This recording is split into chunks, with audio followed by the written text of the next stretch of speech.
به نام خداوند بخشنده مهربان، بینندگان و هموطنان گرامی، به برنامه خودتان بازجیگب خوش آمدید. همراه من بابا جان قیومزاد هستم و انشاءالله که مرور به حوادث و اخبار امروز خواهیم کرد. شروع میکنیم از خبر اینکه مقامات تاجیکستان برای پرزور کردن مبارزه علیه فساد باز به قانون ها و روش های نو دست دادند. یکی از این روش ها این است که رئیسان بعضی کمیته ها و به خصوص کمیته انداز، آژانس ضد فساد، امنیت ملی، اداره زندان ها، وزارت معارف و بخش ورزش در صورتی که یکی از این کارمندان دست به فساد بزند، مسئولان آنها هم به جوابگری کشانده خواهند شد.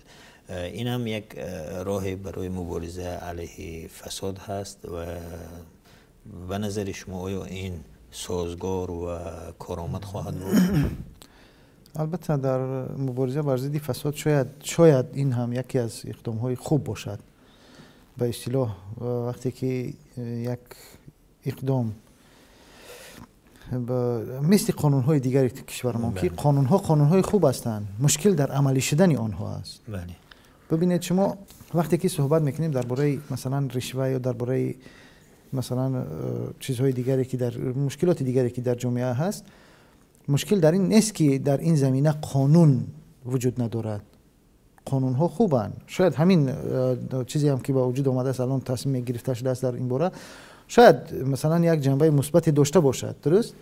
ولی این وقت مؤثر واقع می شود که همین دستور، همین قانون عملی شود. ولی ما معمولا در عملی شدن قانون ها مشکل داریم، نه در خود قانون ها. برای مثال شما تصور کنید در جدایی حکومت اجرایی و سودی در قانون ما وجود دارد، ولی عملا تمام نهاد زیر دستور یک نفر است. این است مشکل. یا اینکه مثلا شما تصور کنید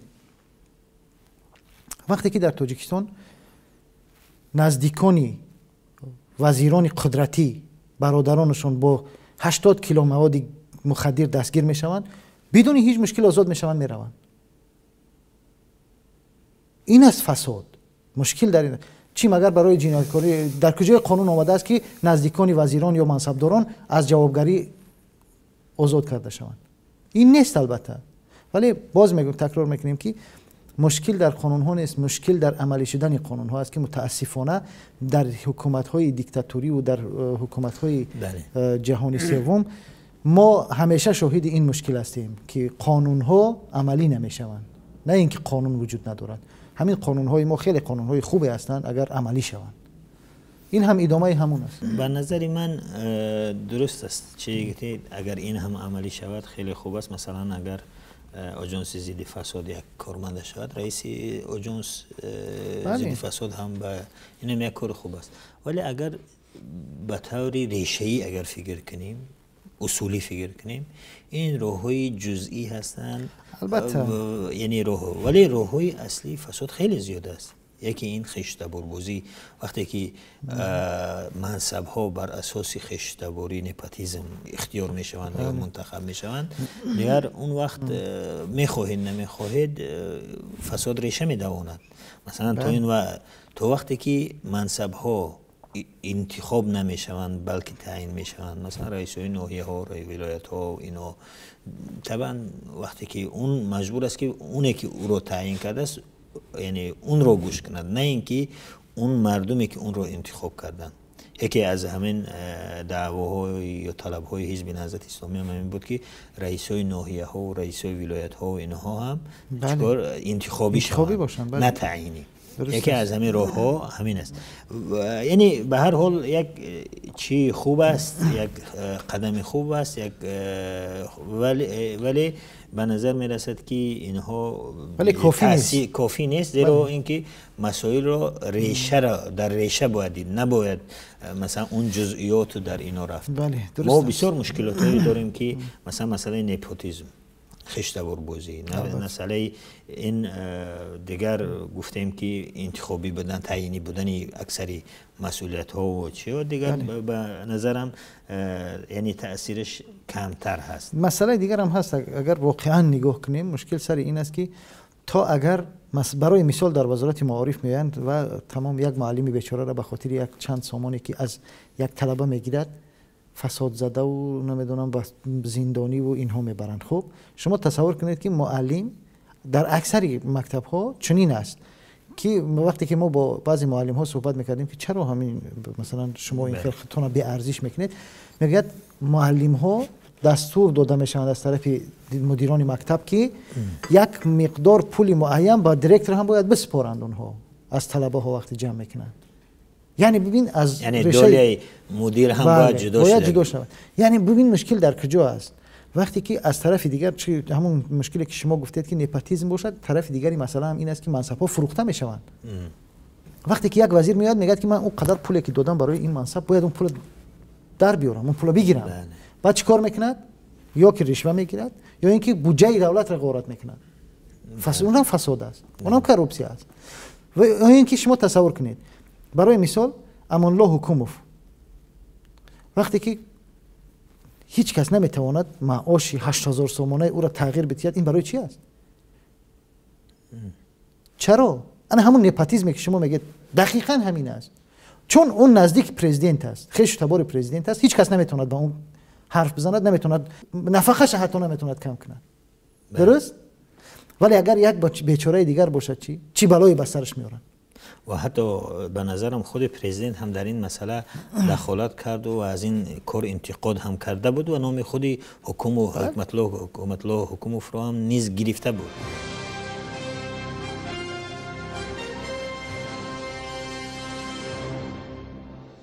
خبر دیگری که داریم این است که مهلت بازداشت یا حبس پیشکی بزرگمهر یاروف این 2 ماه دیگر تمدید شد. بله متاسفانه. این حقوق شناسی مستقل جسور و انسان یعنی محور امروز بود 2 ماه دیگر، یعنی در بعدی که روزهای 16 هم 17 ماه سپتامبر گذشته عدد زیادی مسئولین ارشد حزب نهضت اسلامی رو بازداشت کردن، بعد 10 روز بعد حدوداً یا بیشتر از 10 روز روز 28 سپتامبر خودی بزرگمهر یاروف هم بازداشت شد. یعنی حدوداً امروز اگر نگاه کنیم 4 ماهی پوره می شود که برادر بزرگمهر یاروف و اون همکاران انسان دوست و خیلی خوبی ما امروز بیش از 4 ماه می شود که روانه زندان و در بازداشتگاه ها قرار دارند و گفتند که خیشتبار بزرگمهر یاروف که آنها هم او را دیدند و چه دادگاه اسماعیل سامانی آمده و او را وقتی قرائت این تمدیدی بازداشت پیشکیش او را دیدند، میگن وضعیتش هم خوب بود. شما ببینید بزرگمهر یاروف کسی نیست که اصلا برای چی تمدید میکنند مهلت بزرگمهر رو، حتی که نمیخوان برای او حکم صادر کنن حاضر. میدونید بزرگمهر آدمی نیست که به آسانی گذشت کند، به آسانی از راه خودش برگردند. نتونستند اون رو هیچ گناه بلاش تحمیل کنند، با هیچ تهمتی هیچ چیزی را نتونستند براش اثبات کنند. واقعا هم چون واقعا شما تصور کنید که یکی از وکیلان رده اول کشور است، شیر دست کشور بله است. یکی از بهترین ها است. آسان نیست او را در دادگاه متهم کردن، ولی به خاطر اون هم از تا حال از حمایه از موکلان خودش که همون بازداشت شده های حزب نهضت اسلامی تاجیکستان هستند دست نکشیده است. حتی اگر امروز شما تصور کنید اگر وکیلان همین از دادن بازداشته حزب نهضت اگر طلب کنند باید در سود آنها بزرگمهر شرکت کند، قانونا باید شرکت کند، از همینجا باید شرکت کند و از آنها حمایت کند و بزرگمهر هم برای این حاضر است. ولی وقتی که اون در بازداشتگاه هست و متهم هست به نظرم این حق وکیلی کردن رو نداره. اگر طبق قانون‌های بین‌المللی اونها طلب کنند، بازداشت شده ها میتوانند طلب کنند که این اولین وکیلشون است، این بیاد از اونها دفاع کند بعد محاکمه شود. ولی از طرف دیگر اینا در بازداشتگاه نگاه می‌دارند تا این کار صورت نگیرد، نگذارند که بزرگمهر از اون وکیلان حمایت کند، محض از اون بازداشت شدگان حمایت کند. محض به خاطر همین امروز بزرگمهر باز هم مهلتش تمدید می شود. ولی باید این رو گفت که بزرگمهر رو شهرت قدرت و دیگر وکیلانی که چی کردن امروز اونهایی که امروز در زندان هستند یعنی از خود نام ماندن در بخصوص در مسئله حقوق انسان که آنها جان خود و وضعیت خود را از وضعیتی از نقض حقوق هموطنان خود بالاتر ندانستند و آماده هستند که بروند زندان ولی از حق هموطنان خود دفاع کنند. واقعا این مردانگی و این ملت دوستی و وطن دوستی اونهاست، چون این کار را هر کس نمیکند. بله. ولی اینها واقعا از خود گذشتگی کردند و جا دارد که ما در تاریخ مطمئنیم که نام اونها در تاریخ به خوبی یاد می شود و ثبت خواهد شد، باقی خواهد ماند. ولی وای به حال اونهایی که امروز با ظلم، با تهمت اینها را روانه زندان کردند. بازم تکرار میکنم، امروز در جهان نام نیلسون ماندلا هست، نام گاندی هست، نام بسیاری از آزادی خواهان دیگر هست، ولی نام اونهایی که اینها را زندانی کردن کجاست؟ کی میشناسد؟ اگر یک هیتلر امروز در جهان مشهور است، با چیش مشهور است؟ با ظلم و ستمش. و همه با او همچون وقتی هیتلر میگویند فاشیست پیش رویشان میآید، نه چیزی دیگر. و کسی که امروز از مقام برتر ظلم میکند بجز مثل هیتلر در تاریخ دیگر به هیچ چیزی باقی نمیماند. و این واقعیت است که امروز باید این همه درک کند و مطمئنم که این نیلسون ماندلا ها، این گاندی های تاجیک هم روزه میرسد که اینها هم آزاد میشوند، روزه میرسد که اینها نامشون در تاریخ به خوبی ثبت خواهد شد و ابدی خواهد ماند. انشالله امیدواریم که هر چه زودتر این وکیلان جسوری تاجیک همراه اون آزادی خواهانی که در کنج زندان هستند از زید سعید سرکرده تا دیگر هر چه زودتر آزاد شوند و بتوانند آن فکر و آن امیدی که از تاجیکستان دارند در تاجیکستان فعالیت بکنند و تاجیکستان خوبتر بهتر شود.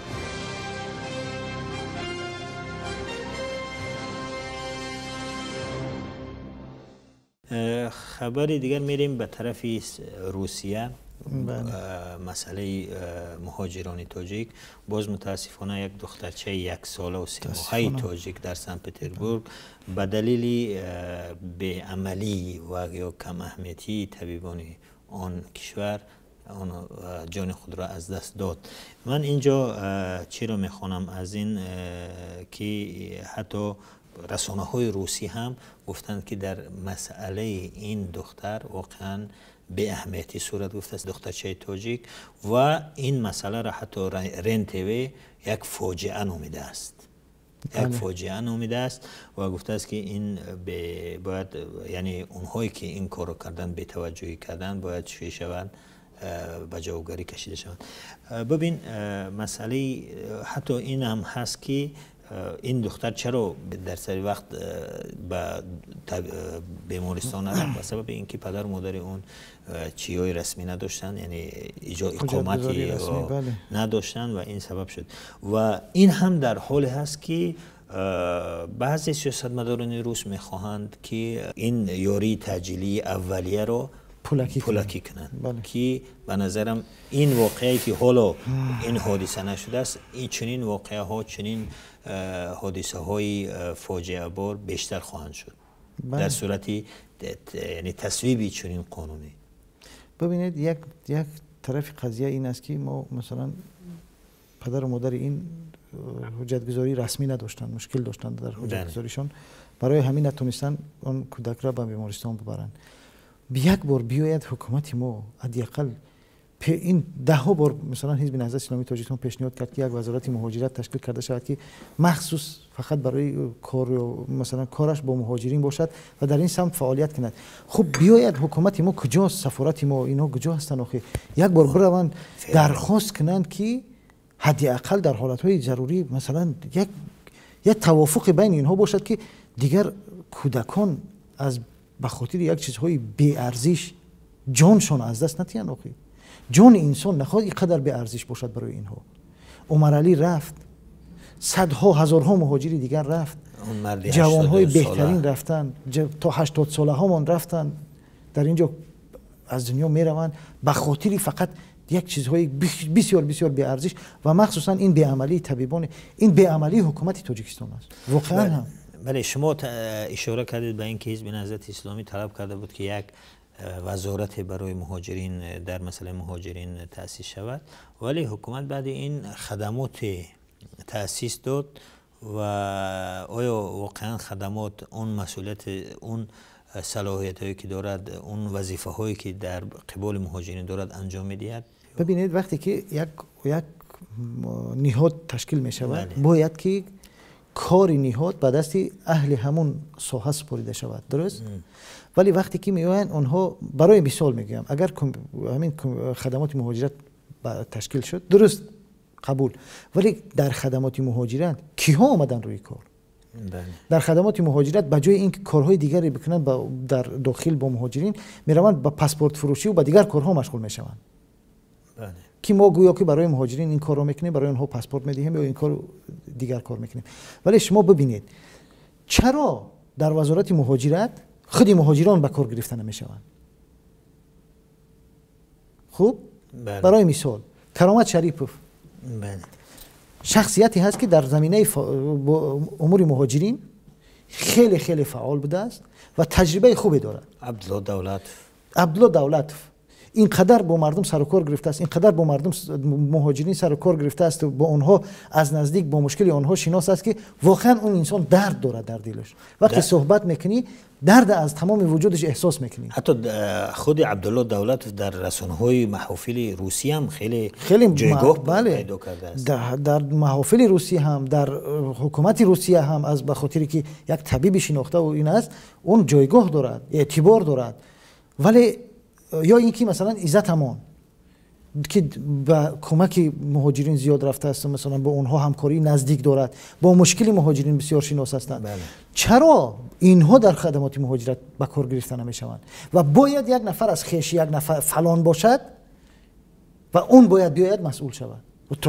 با این روش با کجا میرویم؟ اگر خدمات مهاجرت تشکیل شد باید از خود مهاجرین باشد، کسی باشد که با درد مهاجرین شناس باشد. و این است متاسفانه مشکل. باز هم همون نپاتیزم، باید همون نمیدونم محلگرایی، خیش و تبارگرایی، باز هم همون کروپسیا، باز هم فروختن منصب، باز هم همون است که امروز مشکل با این خدمات مهاجرت شده است یک باری گران برای مهاجرین. این مصیبت هست. حتی اگر ما روزهای انتخاباتی پرزیدنتی سال 2013 رو در نظر داشته باشیم، این خدمات شد یک ابزار سیاسی در دست حکومت که اون میگوید که این قدر مهاجر هست به همون طبعی که حکومت میخواست. یعنی یک چی شد، ما مثلا در عموم وقتی که ما میخوایم یک وزارت تشکیل شود، این شود، قصد این نیست که همون شکلی که در داخل کشور هست، همون حداقل ما بگذار سفارتخانه های ما، خدمات ما در خارج فعالتر باشد. در داخل هر چیزی میکنیم بین خود هستیم، هموطن مشکل داریم واقعا ولی حداقل در بیرون ما بتوانیم که تاجیکیت و مهمان‌نوازی و اون انسانگری بین یکدیگر رو داشته باشیم. مثلا همونی که استاد برزو از قضیه عمر علی نظر و 5 ماه کودک مثلا شکایت میکرد و ما هم حیران میشن که امروز روزی کاری خدمات مهاجرت این بود که در مسئله اون کودکی 5 ماهه که جان خود را بعد در اون بازداشتگاه از دست داد، بعد اونجا وارد عمل میشد و نشان میداد که واقعا مدافع حقوق شهروندان است. یا اینجا هم الان چرا هیچ صدایی نیست؟ باز هم همون مشکل.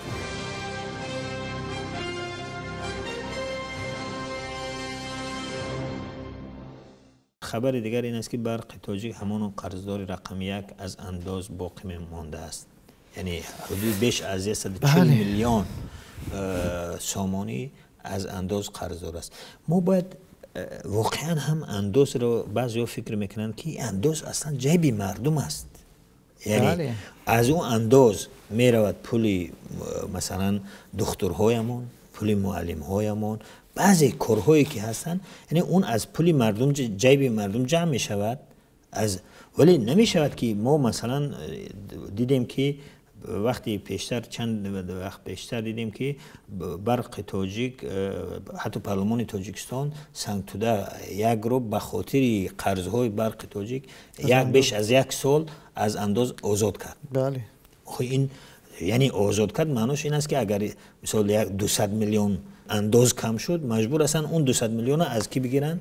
از مردم بگیرن. بله. این انداز پول ملت است. شما در کشورهای پیشرفته ببینید، مثلا به طور مثال ترکیه، شما اقامت کردنی مثلا ورق و حجت گذاری هیچ شرایط رو ندادن که آدم ها از طریق مثلا میانجیگرها رفته کار بکنن. همه کار بسیار شفاف کردگی هستند و هر کسی که اومد خارجی اون پول میسپرد، اون پول میرود به انداز بودجه دولت. درست است. و ما داریم مثال قرض برق تاجیک بر ضمن این که ملت تاجیک با لیمیت برق مواجه هست و بسیار یک برق ندارد، باز این برق تاجیک سال 2014 بیش از حدود 250 میلیون سومانی رو بخشیدن، قرض کی را بخشیدن از اندازه، یعنی انداز بخشید. پس بیا 250 میلیون، درست، 150 میلیون 140 میلیونی این انداز که فعلا قرضدار هست، حدودا 300 میلیون، و اونی که در از سنگ توده یک اون رو بخشیدن یا که مثلا معاف کردن، اون رو حساب کنیم 500 میلیون، این یا حدود 500 میلیون کجا شد؟ چرا مثلا اینجا هست همون کروپسیایی که گفتیم، واقعا اینجا هست. باید این مسائل رو ببینید. وقتی که حساب کننده الکترونیک گذاشتن برای مردم، بله، ولی باز هم گناه رو به گردن مردم میزنن، درست؟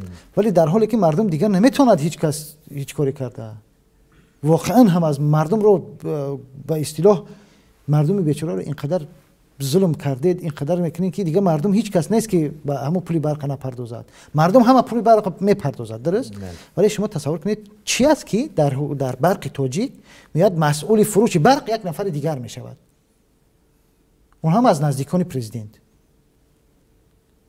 ولی انداز از این کم میشود، دیگر معلوم است کجا میشود پول، کسی حق ندارد که از اون بازپرسی کند و اون هم بعد 1 سال از کار میرود، تمام شد. صاحبی همه چیز میشوند اونها از برق تاجیک. واقعا هم یک بار ببینید مسئولین برق تاجیک صاحب تمام سرمایه و تمام چیز هستند، ولی از انداز قرضدار است.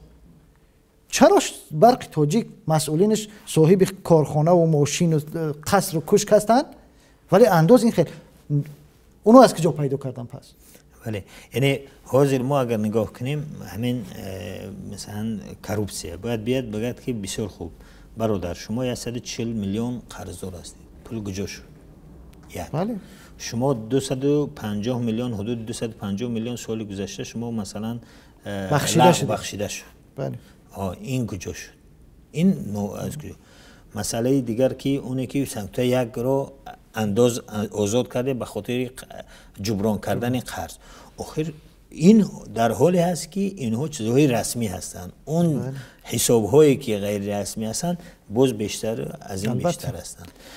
دوستان گرامی، این بود برنامه بازچی گپ. تا برنامه آینده خدا حافظ و مددگار شما باشد. سلام.